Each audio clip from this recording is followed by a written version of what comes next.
ગાંધીની ન્યાય યાત્રાના નેત્રંગના સફળ આયોજન બાદ પણ કોંગી અગ્રણીઓની નારાજગી વધી હોવાની અને ઉમટેલી જનમેદની કોંગ્રેસ માટે કે આપના સમર્થનમાં તે પ્રશ્ન પણ ચર્ચાઈ રહ્યો છે।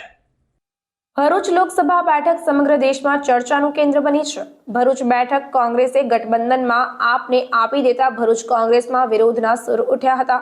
આ મુદ્દે બેઠકો યોજી મોવડી મંડળ સમક્ષ પણ રજૂઆતો થઈ તો બીજી બાજુ કોંગ્રેસના પૂર્વ સદગત નેતા અહેમદ પટેલના પુત્રી મુમતાઝ પટેલ અને પુત્ર ફૈઝલે પણ ઉમેદવારી માટે દાવેદારી નોંધાવી મોવડી મંડળને ઉગ્ર રજૂઆત કરી હતી। જો કે આમ છતાં આપના ઉમેદવાર તરીકે ચૈતર વસાવા કાયમ રહેતા કોંગીજનોની નારાજગી ચાલુ રહેતા તેઓને મનાવવાના પ્રયાસો હાથ ધરાયા હતા।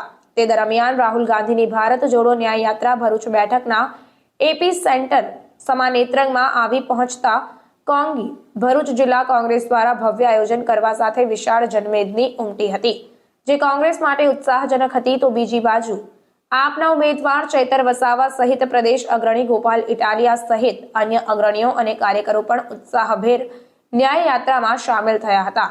રાહુલ ગાંધીની ભારત જોડો ન્યાય યાત્રાને ભરૂચના આદિવાસી પટ્ટામાં સારો એવો જન સમર્થન મળ્યું હતું, પરંતુ પાર્ટીના દિગ્ગજ નેતા અહેમદ પટેલના પરિવારે યાત્રામાં ભાગ લીધો ન હતો। આ પછી રાજકીય વર્તુળોમાં ચર્ચા શરૂ થઈ છે કે શું અહેમદ પટેલની પુત્રી મુમતાઝ ભરૂચમાંથી ટિકિટ ન મળવાથી નારાજ છે।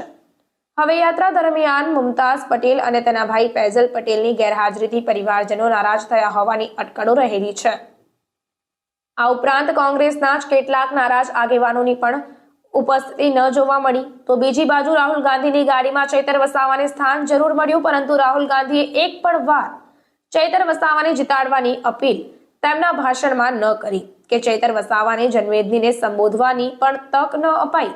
વળી સમગ્ર કાર્યક્રમમાં આપ અને કોંગ્રેસના સમર્થકો પણ પોતપોતાની પાર્ટીના ઝંડા લઈને ઉમટ્યા હતા, જેથી આપ અને કોંગ્રેસ વચ્ચે ભરૂચની બેઠક માટે હજુ પણ ગઠબંધનમાં તિરાડ હોવાનું ચર્ચાઈ રહ્યું છે।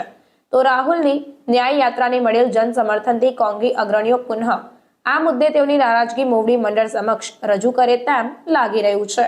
ત્યારે હવે આગામી દિવસોમાં શું થાય છે તે જોવાનું રહ્યું।